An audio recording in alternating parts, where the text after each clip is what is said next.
Os filhos das trevas ainda são mais espertos do que os filhos da luz. Lucas 16. Essa frase do mestre ecoa por 2000 anos na nossa sociedade e há muito tempo que ela me incomoda. Muito tempo que ela me incomoda porque eu sou o tipo de pessoa que não aguenta ser chamado de burro na cara dura. E eu pensei, um dia eu vou fazer um curso para os filhos da luz. Um dia nós vamos pegar e nós vamos desvendar, decupar todas as estratégias que as trevas usam para manter os filhos da luz no estado letárgico de anestesia, de incompetência, de lerdeza, de paralisia. Nós vamos acordar os filhos da luz, nós vamos despertar como uma aurora na consciência esses filhos para a sua vocação, para a sua realização, para realizar o seu potencial de boi no fluxo, como a gente fala na nossa escola. Esse é o nosso objetivo com o curso Filhos da Luz, e se você é um filho da luz, eu acho que esse caminho é para você. Vem comigo.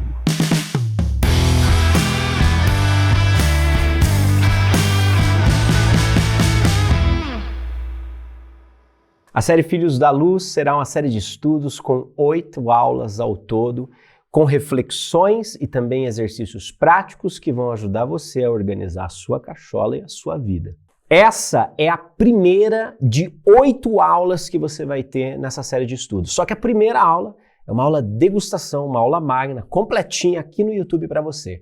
As outras aulas vão estar no Clube do Aluno do Círculo, onde você pode estudar, meditar, fazer os exercícios sem anúncios publicitários pentelhos, sem corte, sem entrar uma facas guinso, uma meia vivarina no meio da aula e acabar com a sua concentração, não. Por R$8 por mês, menos de 30 centavos por dia, você vai estudar comigo. Então, se você quer, de fato, avançar, depois, no final do curso, tem aqui o QR Code, ou entre em circuloescola.com/Clube do Aluno e faz já a sua inscrição para garantir a continuidade desse estudo, porque toda terça-feira vai entrar uma aula nova. E eu quero você acompanhando comigo lá dentro do Clube do Aluno, certo? Bora? Vamos! Ao longo dessa série de estudos, nós vamos estudar uma das obras mais aclamadas de todo mundo. O livro mais esperto que o diabo, Outwitting the Devil, em inglês. Essa obra do norte-americano Napoleon Hill vendeu mais de 100 milhões de cópias em todo o mundo e ela clama ter feito uma entrevista com o diabo, forçando ele a contar todos os segredos que ele utiliza para controlar a mente de 98% da humanidade. Será que você está nos 98% ou nos 2%? Você vai descobrir nesse curso. Essa é uma das obras mais aclamadas entre empreendedores e líderes mundiais. O Napoleon Hill foi um cara que estudou profundamente vários aspectos do empreendedorismo, de vidas de sucesso e vidas de fracasso. Vidas que conseguiram sucesso, vidas que terminaram no fracasso. E nesse livro, ele condensa de uma maneira muito inteligente os principais conceitos que ele descobriu. E claro, dentro do curso nós vamos expandir em muito toda a nossa compreensão. E eu vou utilizar citações do C.S. Lewis, de Cartas de um Diabo ao Seu Aprendiz, Emmanuel, em Pensamento e Vida, o Caibalion, de William Walker, 3 Iniciados, e também muitos conceitos que eu condensei no livro Yeshua, Nosso Cristo Planetário Revelado, Exoconsciência e O Sem Religião, livro que está sendo lançado também agora em 2023 na Bienal do Livro do Rio de Janeiro. Todos esses compõem a bibliografia do nosso curso Filhos da Luz. A primeira aula, a aula de hoje, o tema é o desabafo de um avatar planetário. E eu quero que você acompanhe comigo em tela o texto que eu tirei do Evangelho de Lucas, no capítulo 16, como inspiração para todo o trabalho que nós vamos fazer. Jesus disse também aos seus discípulos, havia um homem rico que tinha um administrador. Ele foi denunciado de ter dissipado seus bens. Ele chamou o administrador e disse, que é isso que eu ouço de ti? Presta contas da tua administração, pois já não poderás administrar os meus bens. O administrador refletiu então consigo, que farei? Visto que o meu patrão me tira o emprego, lavrar a terra não posso, mendigar tenho vergonha. já sei o que fazer, para que haja quem me receba em sua casa quando eu for despedido do emprego. Chamou, pois, separadamente a cada um dos devedores do seu patrão e perguntou ao primeiro: quanto você deve ao meu patrão? E ele respondeu: 100 medidas de azeite. Disse-lhe: toma aqui a tua conta, senta depressa e escreve 50. Depois perguntou ao outro: tu, quanto deves? Respondeu: 100 medidas de trigo. Disse o administrador: toma aqui os papéis, escreve aí 80. E o proprietário admirou a astúcia do administrador, porque os filhos desse mundo são mais espertos do que os filhos da luz no trato com os seus semelhantes. Eu vos digo, fazei-vos amigos com a riqueza injusta, para que no dia que ela vos faltar, eles vos recebam nos tabernáculos eternos. Aquele que é fiel nas coisas pequenas, também será fiel nas coisas grandes. E quem é injusto nas coisas pequenas, o será também nas grandes. Se, pois, não tiverdes sido fiéis nas riquezas injustas, quem vos confiará as verdadeiras? E se não fostes fiéis no alheio, quem vos dará o que é vosso? Nenhum servo pode servir a dois senhores. Ou há de odiar a um e amará o outro, ou há de aderir a um e desprezar o outro. Não podeis servir a Deus e ao dinheiro. Bom, começamos bem, né? Começamos bem, querido. Mas que treta é essa? Como assim? Jesus elogia esse cara, esse bandido que vai lá, adultera, um verdadeiro estelionatário. O que esse Jesus está fazendo, Guilherme? Corta isso! Como é que é esse negócio? Mas aí, meu gente, vamos lá, calma. Primeiro é o seguinte, né? Vamos exorcizar aquela memória, né? Daquele megafone de igreja, onde o padre falava: os filhos das trevas são mais espertos que os filhos da luz. Tira isso. Tem um tonzinho de frustração aí, né? Tem um tonzinho de frustração. Jesus está dando uma cutucada, eu diria com luva de pelica na gente, né? Aquele tapa de luva de pelica, mas assim, grave, quer dizer, comparou direto filhos das trevas e filhos da luz. Filhos das trevas e filhos da luz. Se a gente lembrar aqui um pouco que luz é sempre um sinônimo de conhecimento, de iluminação, de consciência, ele está dizendo que aqueles que ainda não têm consciência, aqueles que ainda não passaram por um processo de despertar de consciência, aqueles que ainda estão lá, né, no mundão, na merda, na baixa vibração, na coisa densa, não sei o quê. Esse pessoal é mais esperto, é mais hábil, em algumas traduções até ele vai usar a palavra prudente, são mais rápidos do que esses que estão na luz, Jesus, estão na luz, estão lá na consciência. Por que que ele faz essa comparação na lata? Porque assim, ó, veja bem, né? Jesus, isso é uma coisa comparar é uma coisa perigosa, né? Pega, por exemplo, a sua esposa, vai dar uma volta com ela lá no centro da cidade, aí você olha assim para uma moça que passa e você fala: olha, amor, aquela moça é mais magra que você. Vai ver o que vai acontecer com a tua vida. Ó, vai acontecer muita coisa terrível. Você vai ter que enfrentar as consequências de uma comparação dessa. Uma comparação mexe com a gente, uma comparação faz a gente olhar, uma comparação... Como assim? Né? E, na verdade, parece que Jesus está exaltando o exemplo do administrador, mas eu percebo pequenas nuances que eu gosto muito nesse administrador, porque ele é um cara, estava fazendo merda, ponto. Não estamos entrando no mérito do certo ou errado da merda. Estou entrando no mérito da atitude dele. Deu merda.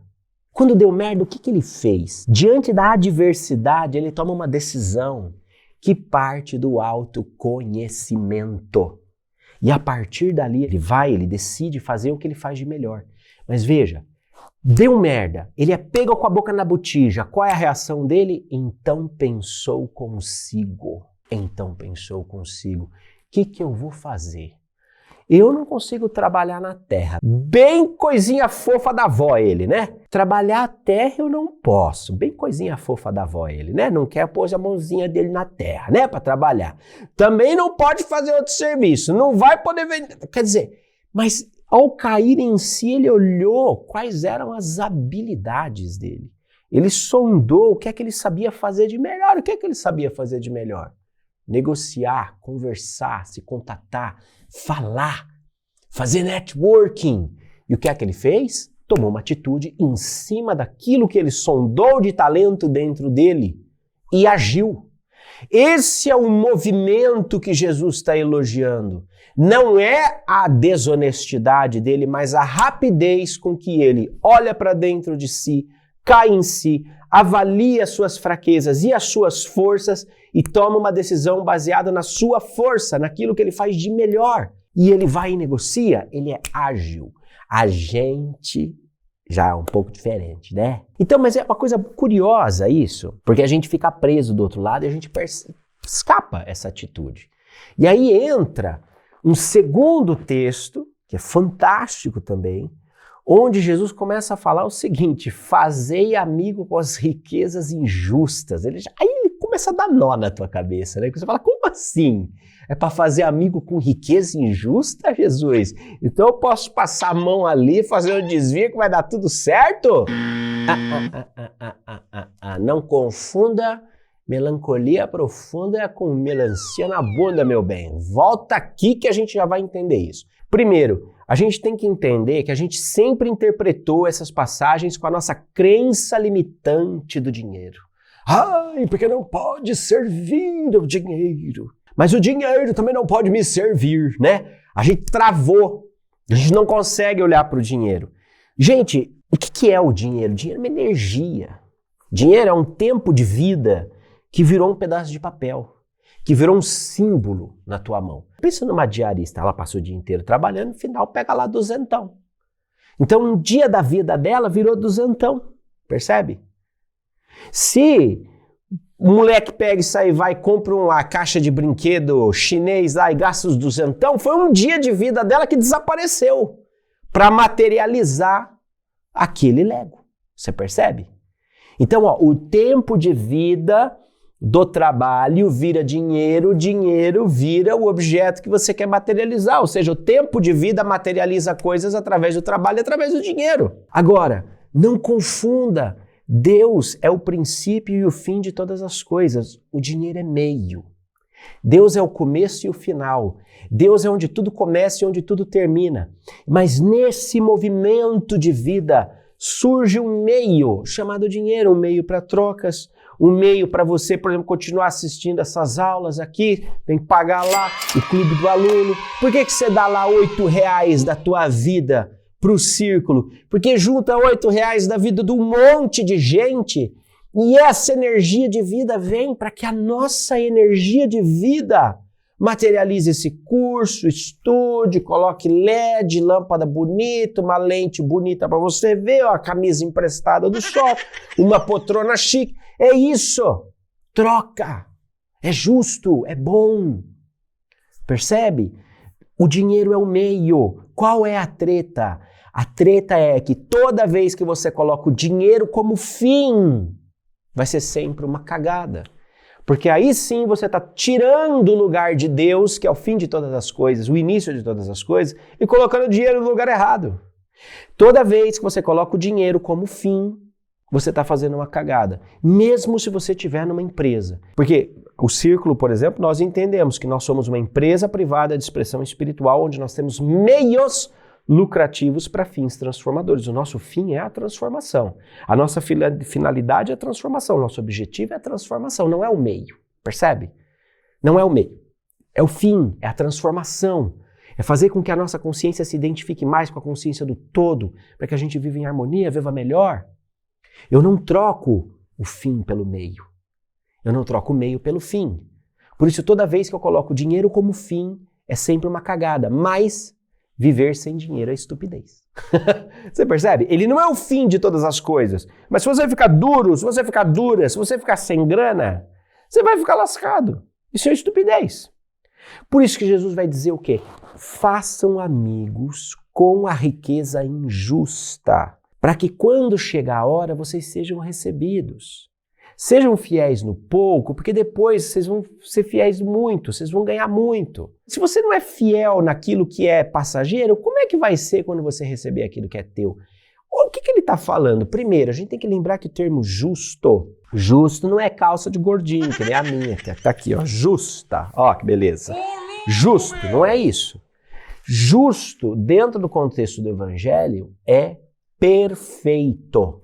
Deus é justo porque ele é perfeito. Nele nada sobra e nele nada falta. Esse é o conceito de perfeição. É a plena, a máxima suficiência. Nada sobra e nada falta. Justo, perfeito. Quando a gente fala de injusto, a gente está falando de imperfeito. Então, quando Jesus está falando a riqueza injusta, é a riqueza imperfeita, porque ela é a riqueza material. Ela é uma riqueza passageira, ela é uma riqueza que passa, ela não é uma riqueza perene, não é uma riqueza que dura para sempre, não é uma riqueza do espírito que não é corroído pela traça. Lembra quando ele fala assim, olha, juntem para vocês tesouros no céu, onde a traça não corrói, onde o ladrão não rouba, porque ele está falando de uma riqueza espiritual, de uma riqueza que é construída no nosso mundo interior. O céu é o nosso mundo interior em harmonia com a energia do todo. Quando eu entro em contato com este céu, com este mundo interior, então eu junto para mim riquezas. Então veja, existe a riqueza imperfeita, que é a riqueza material, quer dizer, a riqueza ainda injusta. Por quê? Porque ela nunca é suficiente. Perfeito é aquilo que é suficiente, nada sobra e nada falta. Agora, dinheiro nunca é suficiente, gente. Não há dinheiro que você ganhe que você não consiga gastar. Para e pensa. Tem algum dinheiro seu? Tem alguma coisa? Não, Juliano, se eu ganhasse 50 mil reais por mês, eu estaria bem. Estaria nada, você ia descobrir que tem garrafa de vinho que custa 2 mil cada garrafa. Aí você ia querer tomar umas 10 por mês, já ia pronto, ó. Vintão da tua receita já ia embora. Você percebe? Não há dinheiro, gente, isso infelizmente é uma estatística difícil de auferir, é claro, né? Mas é muito séria, tem um monte de gente que ganhou na loteria que morreu pobre. Então essa é uma riqueza injusta, porque ela nunca é suficiente, ela nunca é plena. Mas ela tem um papel educativo. Ela tem um papel de preparação, portanto ela é importante. A gente não pode esquecer que a matéria é a escola do espírito. Se a matéria é a escola do espírito, toda a questão material serve ao desenvolvimento espiritual. Então, a forma como eu lido com as questões materiais, a forma como eu lido com o dinheiro é um exercício espiritual. Aí vai ter, obviamente, né, a criatura que vai dizer assim, ai, eu não consigo pensar, porque dinheiro é uma coisa muito densa, muito pesada. Consigo, sabe, misturar essas coisas de espiritualidade e dinheiro. Meu bem, deixa eu te falar uma coisa, linda. Você já é um espírito misturado com carne, com sangue, com osso. E vai saber as outras tranqueiras que não estão aí também, tudo misturado em você. Sei lá o que é que você comeu hoje no almoço. No mínimo, o teu espírito já está dançando em glutamato monossódico, Coca-Cola. O que é esse nojinho de dinheiro? Fala pra mim. Não dá pra entender. Não dá pra entender. E olha, a coisa é séria. Porque se você não tem dinheiro, você não tem tempo pra viver com qualidade. Entende? A gente fica com essa coisa do dinheiro que não pode, aí não sei o quê. Entende? Se você ficar sem dinheiro, você não tem tempo pra viver. Agora, se você só pensa em dinheiro, você também não tem tempo pra viver. Olha que paradoxo interessante, que lição desafiadora. Percebe? Agora, quando Deus é o fim, ou seja, quando eu pego a dimensão, a consciência espiritual e eu coloco ela como eixo organizador da minha vida, aí eu começo a entender que o dinheiro precisa ocupar somente o lugar dele. Não é a coisa mais importante, não é a coisa menos importante, mas neste momento é algo que pode estar afetando a sua vida. Percebe? Até porque eu já até imagino que esse vídeo aqui vai ter umas 20 mil visualizações, 30 mil pessoas vão assistir essa aula, mas vamos ver quantas que vão entrar no clube do aluno? E quantas que vão falar assim, ai, queria muito continuar esse curso, mas eu tô sem recurso agora. R$8 por mês, 8! 30 centavos por dia. Mas por quê? Porque a relação de dinheiro, desculpa te falar isso, mas é a verdade, você pode até sair do vídeo agora, mas é porque a relação com dinheiro tá doente pra dedéu. Tá ruim, tá ruim, tá ruim. Quando a gente não consegue usar o dinheiro como o que o dinheiro é, que é tempo de vida, quando eu não consigo investir tempo de vida para melhorar a qualidade da minha vida, para melhorar a minha experiência de vida, para melhorar aquilo que eu trago comigo, tá ruim. Você percebe? A nossa relação com o dinheiro, ela é um diagnóstico, ela é um termômetro da sabedoria do nosso espírito. E aí, quanto mais merda você faz com o dinheiro que você tem em mão, mais doente eu percebo que a consciência pode estar. Porque ela não prioriza o direcionamento da energia de vida. Desculpa já meter essa logo de cara, mas é a real. Olha bem onde você está colocando o seu dinheiro, olha com aquilo que você está gastando, aquilo que você está investindo. O dinheiro ele é um diagnóstico.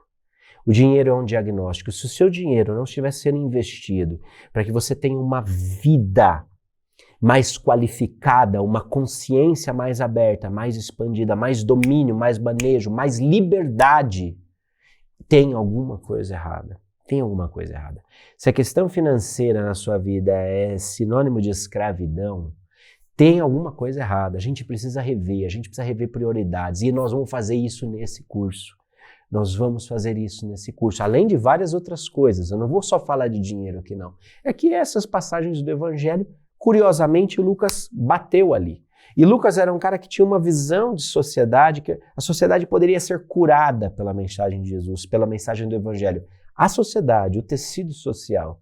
Só que parece que a gente ficou meio que enroscado, sabe? Dentro daquelas ideias. A nossa trilha de estudo, como eu disse, vai seguir Mais Esperto que o Diabo, de Napoleão Hill.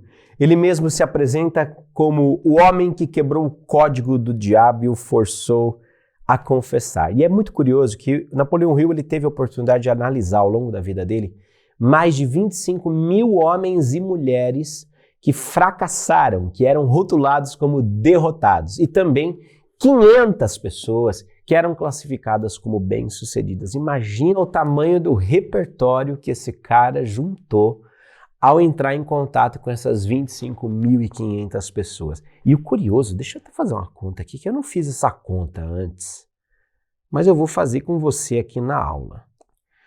Nós estamos falando de 500 dividido por 25.500. 25.500. Nós estamos falando que apenas 2% das pessoas, ou na verdade 1,96% das pessoas que ele conheceu conseguiram algum sucesso na vida. Daí a gente vai começar a entender outras informações que eles colocam, que ele vai colocar no livro. Mas olha, 2% de toda a análise deles são pessoas que conseguiram sucesso. 98% são pessoas que foram rotuladas como derrotados. Nesse curso aqui, ó, se eu tivesse que dar um outro nome alternativo para esse curso, eu acho que eu diria que esse curso poderia se chamar Como Ser uma Pessoa Espiritualidade Sem Ser um Fudido. O que você acha? Porque essa é a minha proposta. Olha só nesse slide aí, ó. O que eu quero falar com você?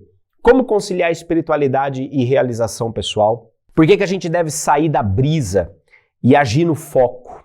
Como é que a gente pode ter mais clareza sobre o nosso sucesso, sobre o sucesso, como a gente pode construir isso com bases espirituais, mas sem ficar viajando na maionese quântica? Sabe aquela maionese quântica? Joga pro universo, o universo traz para você não tem que fazer nada?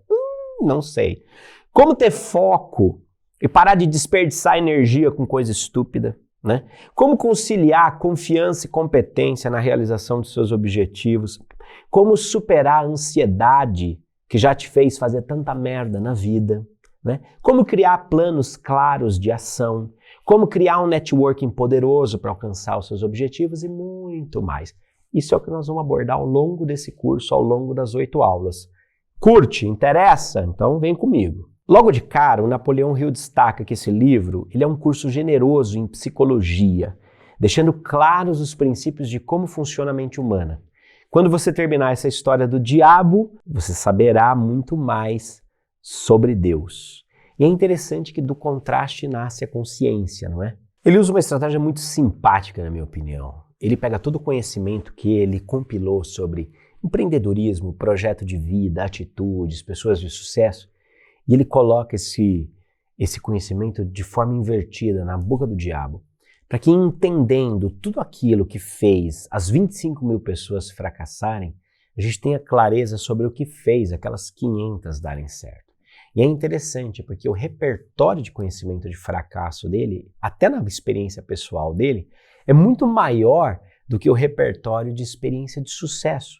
São muito mais numerosos os fracassos do que os sucessos, só que os sucessos são estonteantemente maiores, capazes de cobrir todos os fracassos. É como se os fracassos compusessem degraus para te levar para aquele lugar de sucesso. E ele usa muito bem essa ideia de contraste dentro do livro para mostrar para a gente que desse contraste nasce uma consciência mais aberta, mais clara, mais antenada naquilo que é o caminho para a realização pessoal. Existe um apelo muito forte dentro disso a um pragmatismo, não é? Por quê? Nós, e eu acho que falta muito disso hoje, principalmente em movimentos espiritualistas, de livres pensadores, como é o caso, né, dos nossos alunos no Círculo, falta muito desse pragmatismo.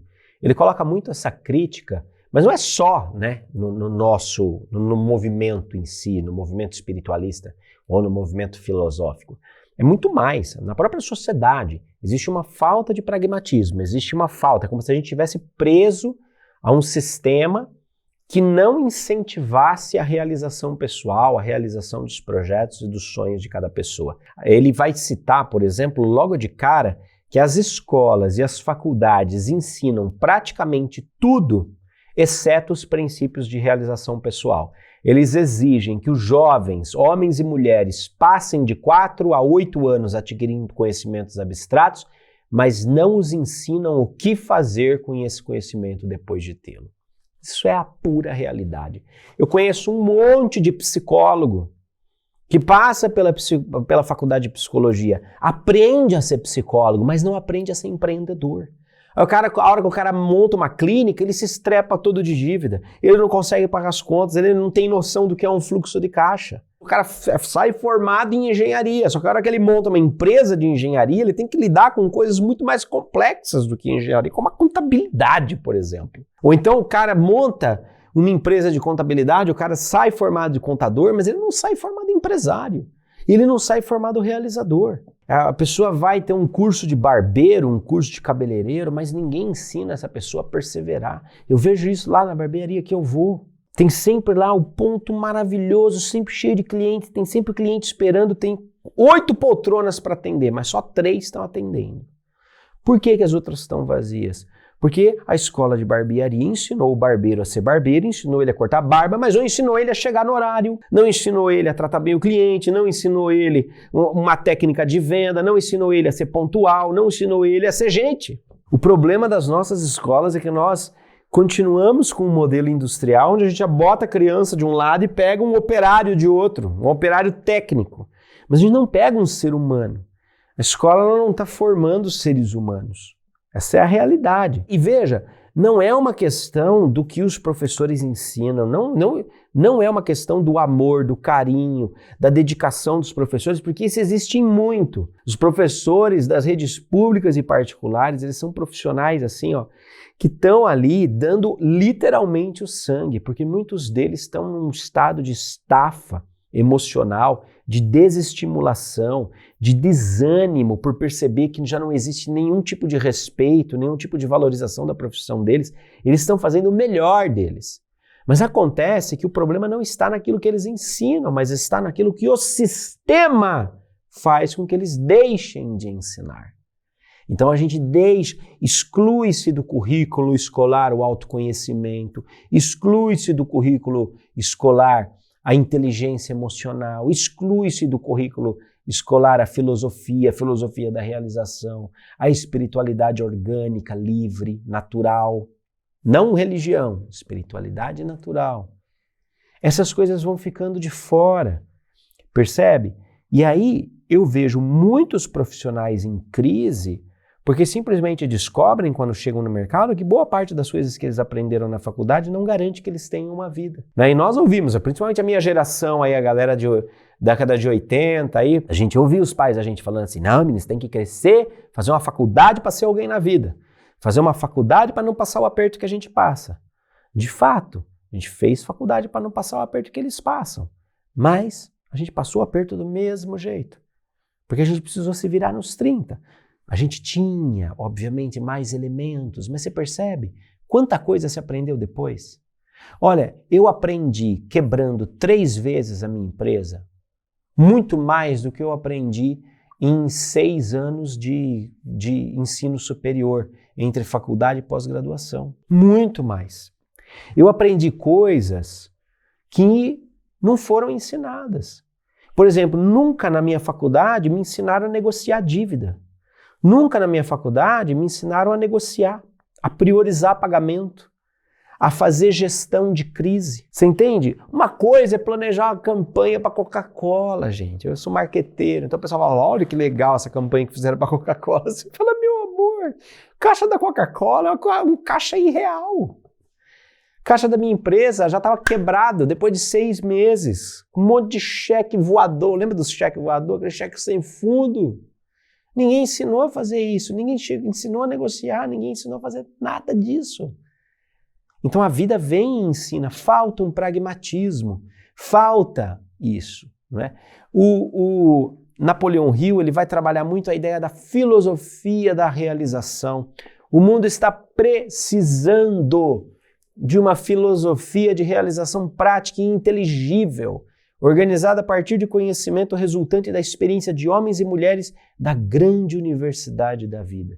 E isso é muito interessante, porque foi isso que ele fez.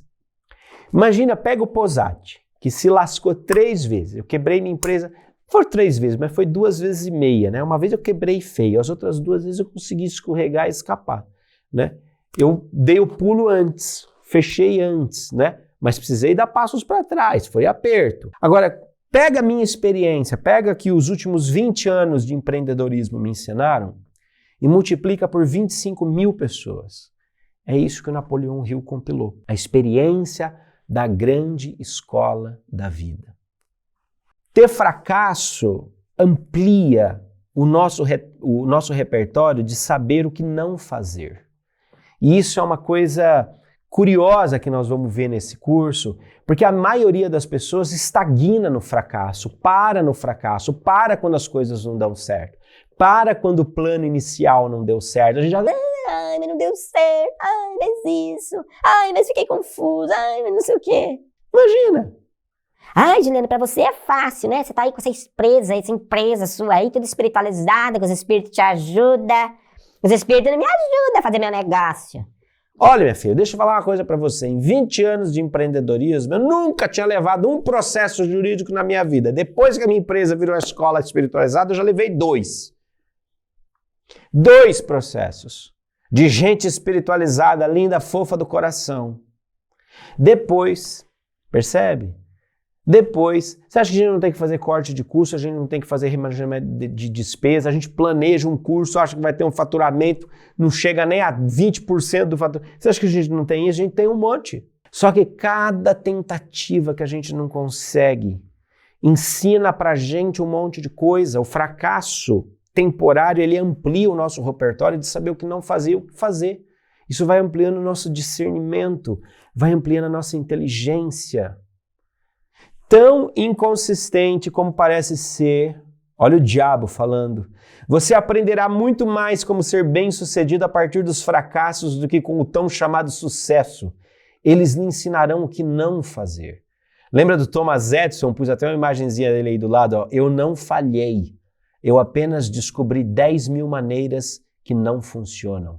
10 mil tentativas de criar uma caceta de uma lâmpada. Pensa. 10 mil tentativas. E olha o espírito do cara dizendo, eu não falhei. Eu não falhei 10 mil vezes, eu só descobri 10 mil jeitos de não fazer uma lâmpada. Só que neste processo, que foi a lâmpada que ele segurou, o projeto bem-sucedido, o sucesso que ele segurou na mão, senão filho das 10 mil tentativas. Filho das 10 mil tentativas, você percebe? Nós não temos força de espírito para encarar o fracasso como uma lição da universidade da vida. Nós somos frouxinhos. E daí o sujeito me pergunta, Mas o que é serve espiritualidade no mundo do trabalho. Ninguém serve espiritualidade. Aí o que eu vou aprender nesse curso de espiritualidade que eu posso usar na minha vida? Tudo, criatura, a começar por ter dignidade na tua própria vida. Porque é justamente a espiritualidade que lhe confere força, clareza mental, força de espírito para entender o fracasso como um passo, um degrau para o sucesso, um degrau para a sua realização pessoal. Quantos de nós desistimos antes? E aí é muito louco. Deixa eu falar para você o bafão. Bafão para tudo, Guilherme. Soe aí a sirene vermelha. Bafão do vídeo de hoje é o seguinte. O senhor Napoleão Rio da Silva Oliveira era um ser humano exoconsciente. Ele ouvia vozes na cabeça dele. E ele deixou isso registrado no livro. Estou falando de um cara que era amigo pessoal do presidente Roosevelt, do Henry Ford, do Thomas Edison, olha o Rockefeller, olha os amigos do cara. E um cara que ouve vozes na sua cabeça, que olha aí, você achando que era a última bolacha recheada desse braço de Orion, e na verdade não é, né, querida? Você no máximo é a bolachinha recheada do Oreo mesmo. Olha o que ele fala aqui, ele chama isso de outro eu. A causa para o sucesso não é algo separado e longe do homem. Deixa eu fazer um parênteses aqui. Tomar um gole para molhar o bico aqui. Fazer um parêntese para você. Várias vezes, o Napoleão Hill vai falar assim, o homem. Sabe aquela coisa? O homem. Parece que ele só está falando para os homens, não para as mulheres, né? E para as mulheres sociais e agora toda a diversidade que existe na nossa sociedade. Ele parece que está falando um papo machista, mas lembra que ele escreveu esse livro lá no começo do século passado. Então, era o jeito, às vezes, de se referir ao ser humano, né? Ou seres humanos, ele vai falar sempre homem, tá bom? Mas, então, só uma ressalva aqui, porque estou contextualizando, mas eu não vou alterar o texto original. É só uma questão de atualizar para a nossa cultura contemporânea. Então, toda vez que às vezes ele fala homem, a gente entenda o ser humano, né? O homem como a criação de Deus, né? Mas não que tenha um viés machista, até porque a grande parte do nosso público aqui, do nosso leitorado do Círculo, são as mulheres, estão aí muito à frente nas questões espiritualistas, de consciência e tudo mais. Então, só para a gente fazer essa ressalva. A causa para o sucesso não é outra ou coisa separada do homem, mas que é uma força tão intangível na natureza que a maioria dos homens nunca reconhece. Uma força que pode muito bem ser chamada de o outro eu. Uma força intangível, ou seja, que não dá para pegar, é uma força chamada de o outro eu. Curioso isso, ó. Olha o que ele vai dizer mais à frente. Um homem nunca está tão perto do sucesso quando o que ele chama de fracasso toma conta da sua vida. Porque nessas ocasiões ele é forçado a pensar. Aquilo que ele chama de fracasso, na verdade, nada mais é do que um sinal para elaborar um novo plano e um novo objetivo. E eu botei aí, ó, essa imagenzinha muito curiosa do sujeito escavando e ele desiste ali, faltando 2 dedinhos para chegar nos diamantes. E o outro tá ali meio alucinado, meio loucão, assim, parece que toma um pó de guaraná com açaí, tá loucaço ali, ele vai até o final, tá vendo? O que ele tá colocando pra gente é que o fracasso, ele tem um papel na nossa vida, o fracasso, ele tem um papel na vida do empreendedor. E esse papel tem a ver com obrigar você a repensar o caminho que você estava tomando. Porque, cara, se eu decido que essa é a rota, eu vou pra lá, e aí eu dou com a cara na parede, o que eu tenho que fazer? Eu tenho que mudar a rota. Ou eu vou continuar batendo com a cabeça na parede? Eu acho que não, né? Tem gente que continua batendo com a cabeça na parede. Ou então tem gente que desiste e fala assim, eu não sou capaz de andar, você vê, eu fui andar um pouquinho aqui e bater com a cabeça na parede. E para de andar, percebe? Quando mudar de rota, tá na tua mão, sempre, a todo momento. Então o fracasso, ele é uma lição, o fracasso é aquele toque do universo, falando, queridinho, ó, por aí você vai dar com a cabeça na parede, você vai dar com a cara na porta, sacou? Vira pra cá. Vira para cá. O fracasso não é o universo falando para você assim, desiste, bem, você não é para isso, você não nasceu para isso. Não é. É simplesmente mude a rota. Napoleão Hill, se a gente começar a pensar, o que ele ensina no livro dele não é outra coisa do que cocriação exoconsciente. Esse nome esquisito, né? Que nós inventamos no círculo, né? Que a maioria das pessoas para no o quê, moço? O quê? Cocriação exoconsciente. Cocriar de maneira exoconsciente, ou seja, a partir da sua consciência, mas entrando em contato com outras consciências. Em outras palavras, aquilo que você faz de útil com as vozes que falam na sua cabeça. E veja, eu estou falando aqui de um dos empreendedores, de um dos autores mais vendidos do mundo que ouvia vozes na cabeça dele. Isso vai acontecer na própria história dele. Como é que Napoleão Hill chegou à entrevista com o diabo? Ele teve vários empreendimentos de muito sucesso na vida dele. Revistas, publicações, foi professor, deu aula, criou cursos de vendas. Tudo que o cara punha a mão dava certo e dava dinheiro. O problema é que quando dava dinheiro, perdia graça para ele. E ele simplesmente largava o negócio.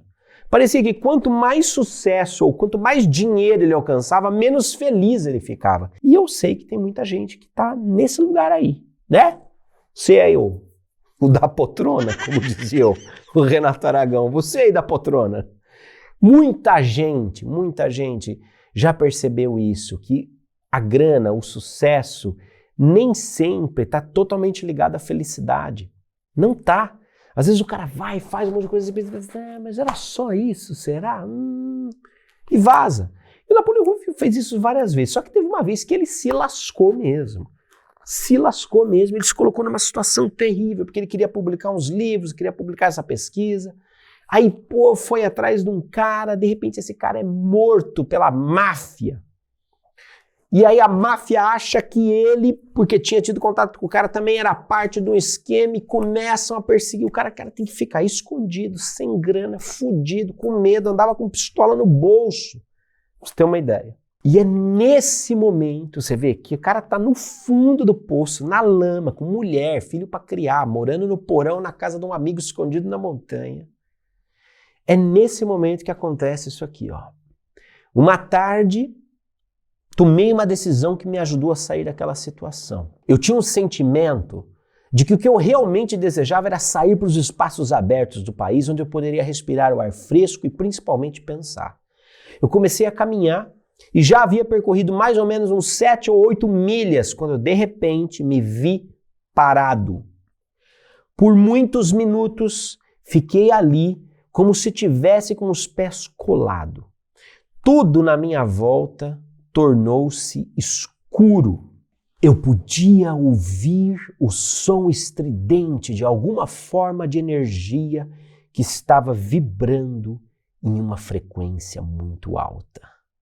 Recebi um comando do meu interior que veio na forma de um pensamento tão perto quanto eu posso descrevê-lo. Chegou o momento de você completar a filosofia do sucesso que você começou seguindo a sugestão de Carnegie. Volte para casa de uma vez por todas e comece a transferir os dados que você juntou na sua própria mente, transformando-os em manuscritos. O meu outro eu havia acordado. Olha só isso. O cara sai para andar. De repente ele tem uma experiência visivelmente paranormal, mística.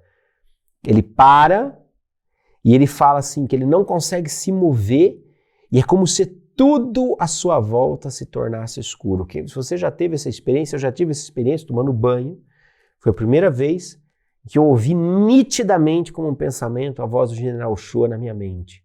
E é isso mesmo, parece que tudo fica escuro, tudo fica em câmera lenta. Eu no banho me lembro como se aquilo fosse em câmera lenta, como se as bolinhas caíssem em câmera lenta.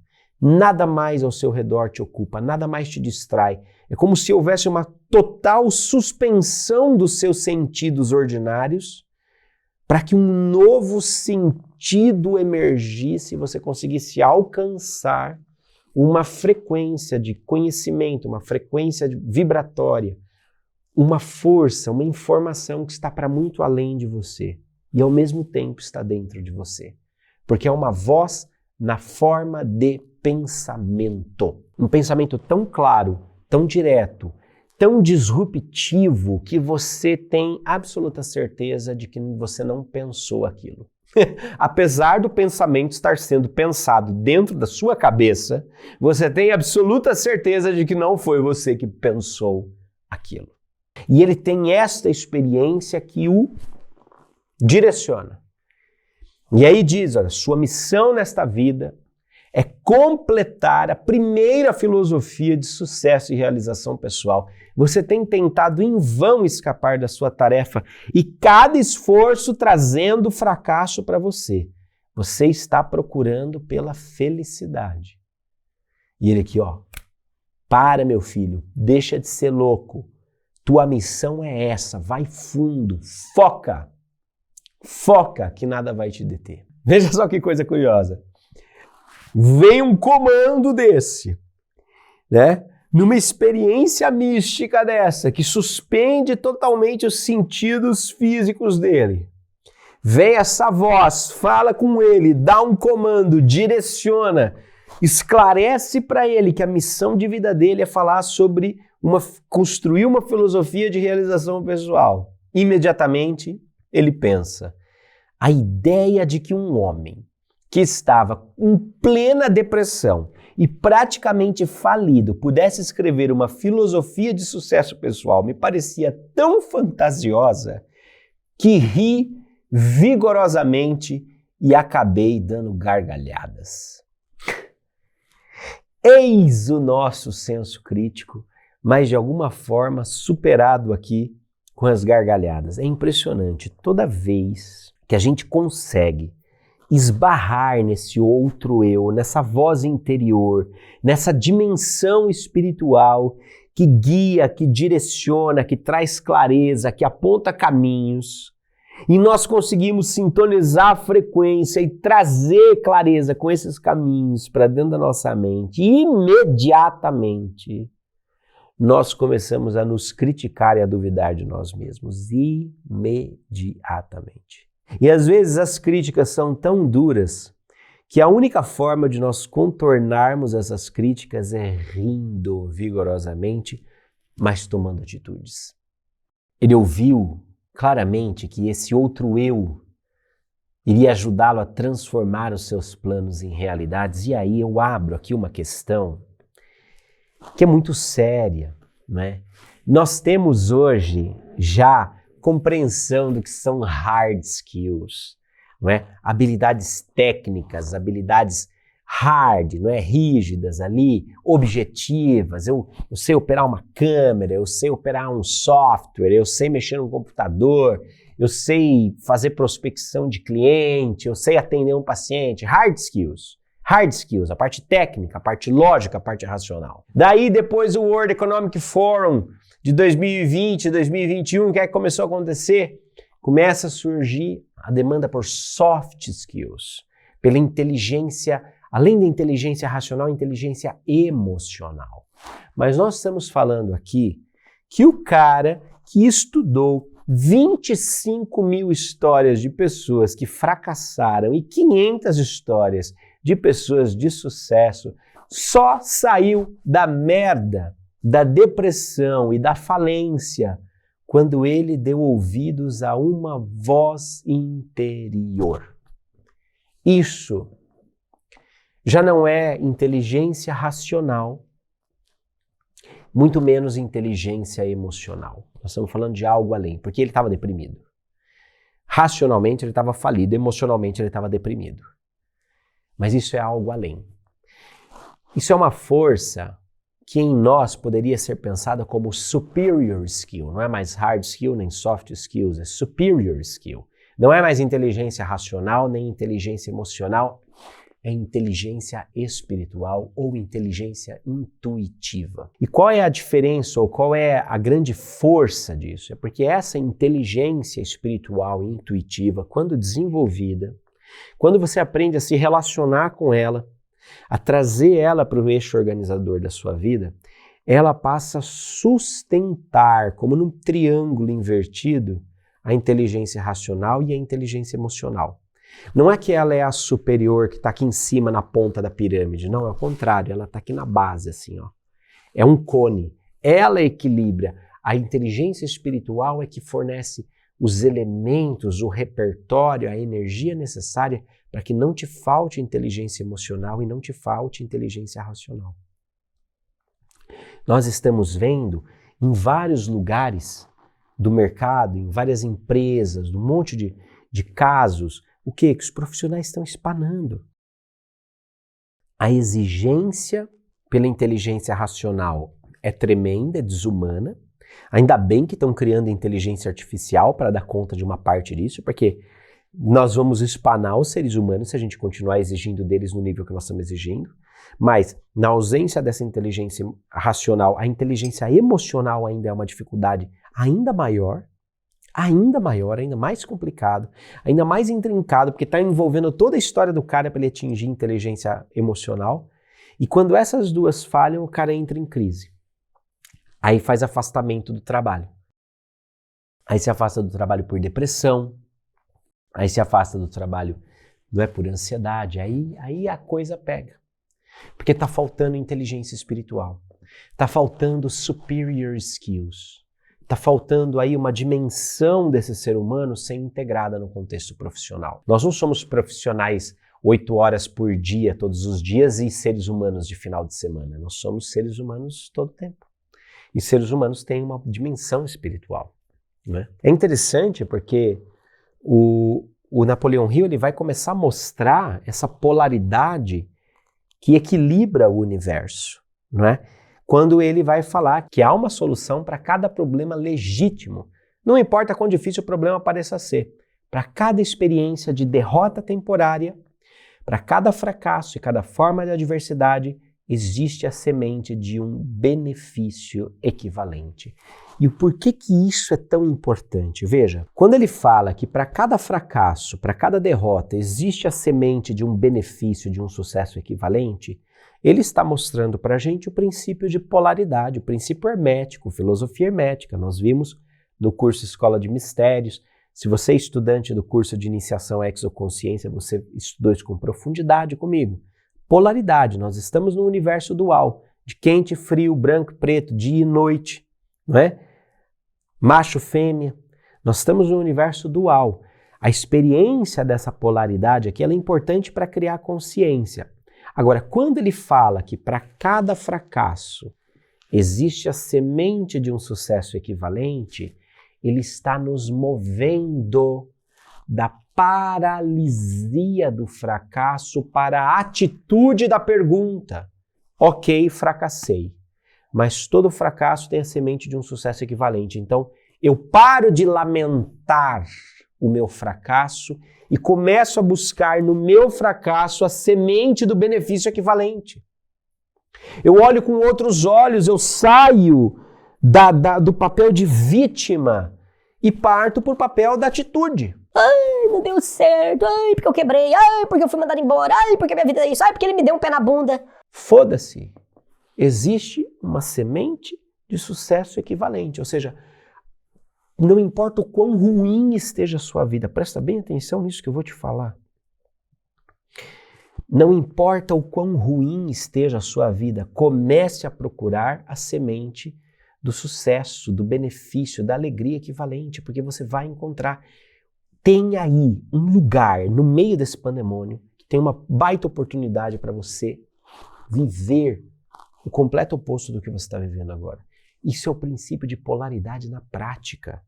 Percebe? Uma coisa é você ficar lá pensando nos egípcios, não sei mais o quê. Ai, porque o princípio de polaridade, o preto é branco, o branco é preto, dia é noite, noite é dia. Ótimo! Outra coisa é você pegar esse princípio e aplicar na tua vida. Sua vida tá uma merda? Ótimo! No meio dessa merda tem a semente de algo muito maior. Aliás, outro dia eu vi um documentário do Bill Gates, ele lá tentando fazer uma estação de tratamento, aí fizeram um container cheio de merda, que tinha uma privadinha para o pessoal usar, e aí ia jogando aquela merda toda, né? E aí passou um tempo, eles começaram a analisar aquilo, tentar tirar água, né? Porque fezes tem muita água, eles estavam tentando filtrar aquela água, era um lugar tal, escasso, não sei o quê. Passou um tempo, começou a crescer planta no meio daquela merda. que era o tomate que as pessoas comiam. Então até no meio da merda nasce tomate. Então naquilo que você está vivendo tem sementes de um bem equivalente. Precisa procurar. Esse é um caminho de sabedoria, não é?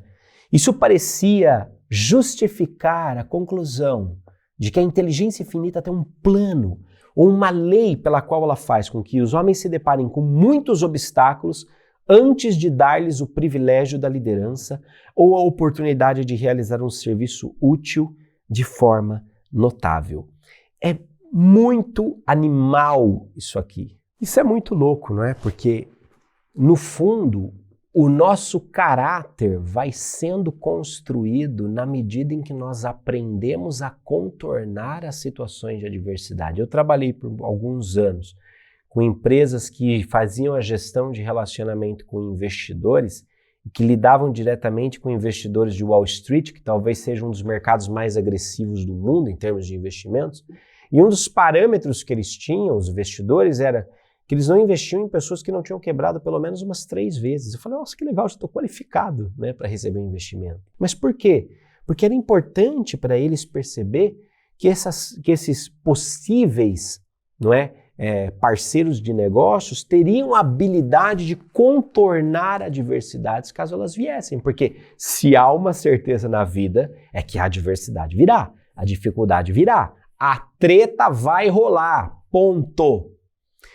A questão é, se eu estou escolhendo um parceiro ou investindo num parceiro, se eu estou escolhendo um parceiro que saiba contornar a treta, resolver a treta. Interessante isso, né? Agora, tem um outro princípio ainda de atitude, não é? Atitude, que é muito foda em Napoleão Hill, na minha opinião. Eu tenho plena certeza, acompanha aí comigo o texto em tela, tenho plena certeza de que nenhum esforço que possamos fazer em prol daqueles que estão em momentos de dificuldade ocorre sem algum tipo de recompensa adequada. Nem sempre a recompensa vem daquelas próprias pessoas para as quais prestamos o serviço, mas ela virá de uma fonte ou de outra. Se eu estiver errado nessa conclusão, e aí eu amo e honro, não é, o autoafirmação dele, se eu estiver errado nessa conclusão, ainda tenho a honra de ser aquele que achou paz de espírito e alegria por meio de um ponto de vista que não estava correto. Eu preferiria sim estar errado e feliz a estar certo e infeliz. Maravilhoso. Ele vem aqui, traz o princípio franciscano, é dando que se recebe. É dando que se recebe, é perdoando que se é perdoado, é morrendo que se vive. Não é primeiro você toma uma atitude de dar, para depois pleitear ou receber. E aqui tem um princípio maravilhoso que diferencia, viu, Antônio Lage? Diferencia Napoleão Hill de toda essa brisa de prosperidade quântica que está formando uma multidão de idiota na internet. Não existe nada de graça no universo. Nada de graça. Nós estamos no universo de trocas, de vibração, de movimento. Nada de graça. Não adianta você ficar parado, pedindo para o universo, mandando para o universo e não mexer esse rabicó, minha filha e meu filho. Não adianta. E ele vai dizer aqui, olha, mexer o rabicó é começar dando, é começar oferecendo, é começar prestando um serviço útil, não é? Eu não sou um profeta, ele complementa. Mas posso, sem falsa modéstia, predizer que todo indivíduo tem o poder de mudar o seu estado material ou financeiro. Mas primeiro, ele ou ela tem que mudar a natureza das suas crenças. Claro que tem que mudar as suas crenças, porque a fé, a crença, o plano mental, ele é o começo de toda a realização. Não tem como você avançar, fazer, acontecer, realizar, mudar, se aqui não tiver diferente, percebe? É um outro princípio da filosofia egípcia aplicado aqui, ó, outra lei universal, que está dentro é como que está fora, o que está em cima é como que está embaixo. Então, se você não mudar dentro, você não vai mudar fora. Começa aqui, tá? Começa aqui. Em outras palavras, ou nas palavras do Napoleão Hill, a mente age de acordo com os nossos desejos mais profundos e dominantes. Não há escapatória desse fato, isso é literalmente um fato. Tenha muito cuidado com o que você deseja de coração, porque por certo isso será seu. Ou seja, aquilo que eu penso, aquilo que eu trago, aquilo que eu mentalizo todo dia, vai ser aquilo que vai se manifestar na minha vida. Claro, mas não é só porque você fica mentalizando coisa e tal, mas é porque esses pensamentos, a sua mente molda suas atitudes. Molda suas atitudes. E muitas vezes nós temos dificuldades de ter atitudes compatíveis com aquilo que nós queremos, porque nós estamos cheios de crenças que estão driblando, drenando a nossa energia e crencinhas que estão ali enchendo o nosso saco já há várias gerações e a gente não tem capacidade, não teve condições ainda de olhar para isso, revisar, limpar, transformar. E isso nós vamos fazer nesse curso, ao longo de todo esse curso. Eu acho que já no começo dessa primeira aula você já está sentindo qual que vai ser a pegada, né? Tem que trazer pragmatismo, você tem que olhar, não é? Você tem que ver como é que isso vai acontecer. E nós vamos agora começar a dar ferramentas, nós vamos começar a olhar ao nosso redor, como é que nós vamos realmente transformar a nossa mente, transformar o ambiente onde a gente está, focar nos nossos projetos para partir para a realização. Se Thomas Edison tivesse parado simplesmente desejando conhecer o segredo pelo qual a energia elétrica fazia com que a lâmpada incandescente acendesse, toda a conveniência que as suas descobertas trouxeram para a civilização teria permanecido como segredos na natureza.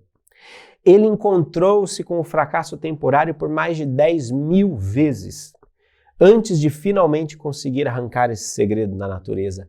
Edison descobriu mais dos segredos da natureza, e eles teriam sido chamados de milagres em um período anterior, no campo da física, do que qualquer outro homem que já viveu. E isso porque ele ficou íntimo do seu outro eu.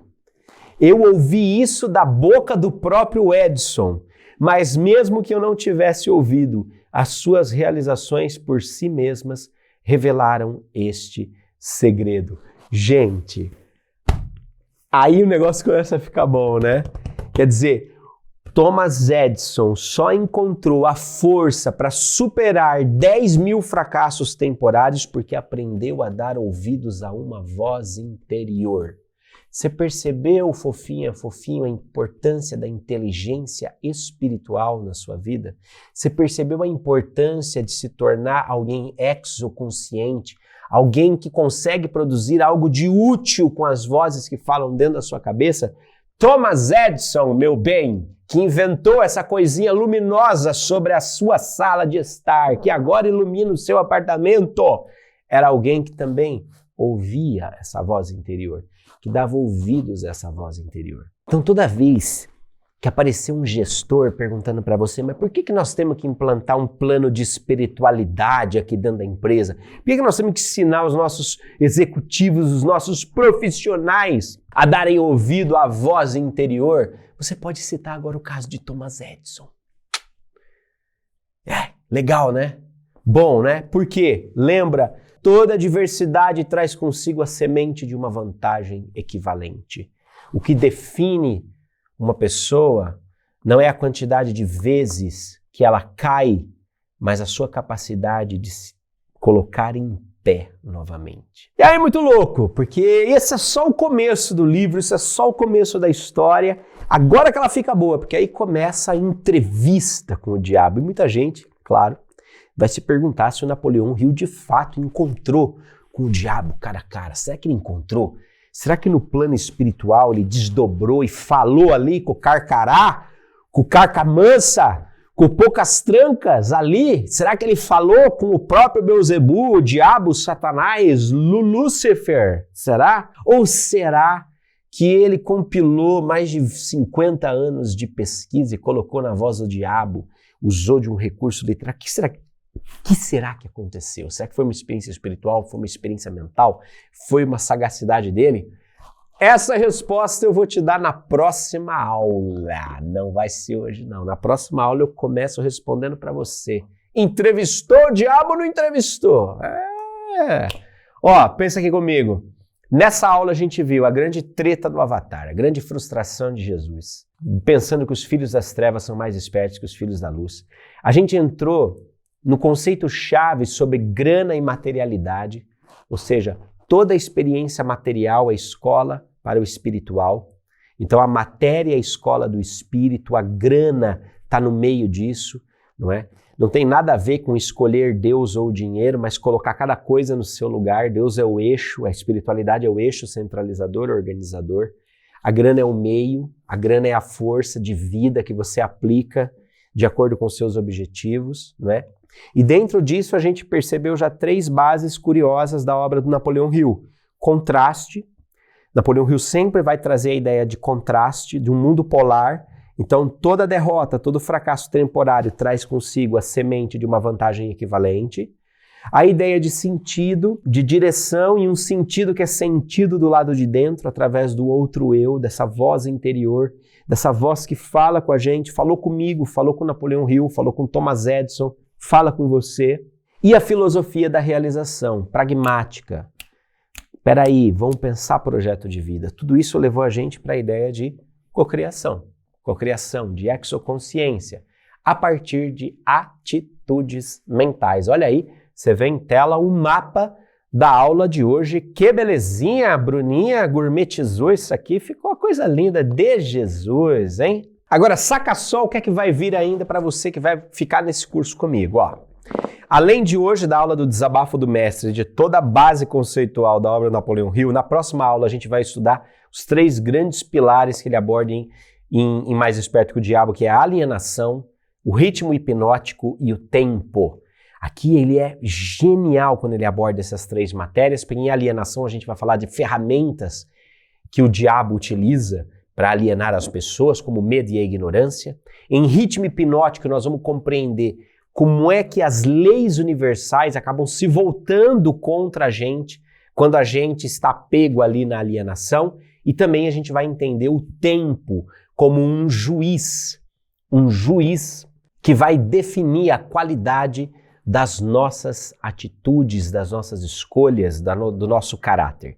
Tudo isso depois vai nos levar a estudar os 7 princípios da liberdade mental, espiritual e física, que são eles, ó, definição de propósito, domínio de si mesmo, aprender com a diversidade, o ambiente, o tempo, a harmonia e a cautela. Nós vamos entrar em detalhes, com ferramentas em cada um deles, para você identificar cada um desses princípios, como aplicar, como reverter, quais são as ferramentas que estão à tua disposição para que você atinja, de fato, a liberdade espiritual, mental, física e chegue à filosofia da realização pessoal e sucesso, para que no final, na última aula, eu e você sejamos finalmente mais espertos que o diabo, mais espertos que os filhos das trevas, para que finalmente, no final desse curso, a gente tenha a tranquilidade e também a autoridade para dizer que somos filhos da luz de fato.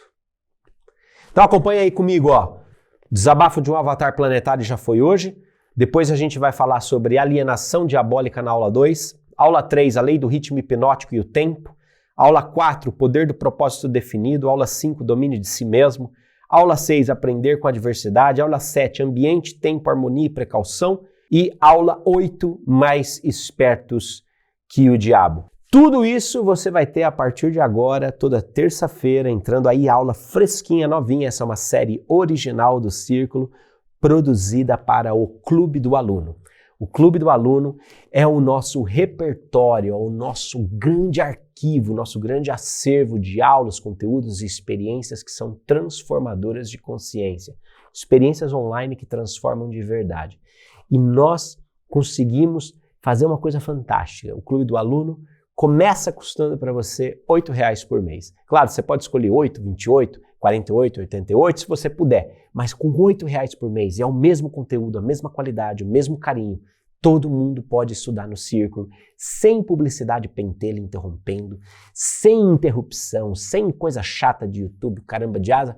Um espaço fantástico onde você vai se conectar com gente iluminada, gente consciente, gente que está buscando, gente que está na mesma vibe que você. Esse é o Clube do Aluno do Círculo. Nós já somos milhares de alunos e quero que você faça parte com a gente, porque terça-feira que vem tem uma nova aula do curso Filhos da Luz entrando no ar. Bora! Tem esse QR Code aqui, ou você pode entrar em circuloescola.com/clube do aluno, circuloescola.com/clube do aluno. Ou pega aí, ó, tô deixando na tela para você. Você faz uma fotinha desse QR Code e vai cair dentro da página do Clube do Aluno, onde você vai poder fazer a sua assinatura e fazer parte. Eu vejo você terça que vem, meu querido e minha querida filho da luz, filha da luz. A gente se vê. Tchau! Se você procura experiências online que transformam de verdade o seu lugar, é o Clube do Aluno do Círculo Escola.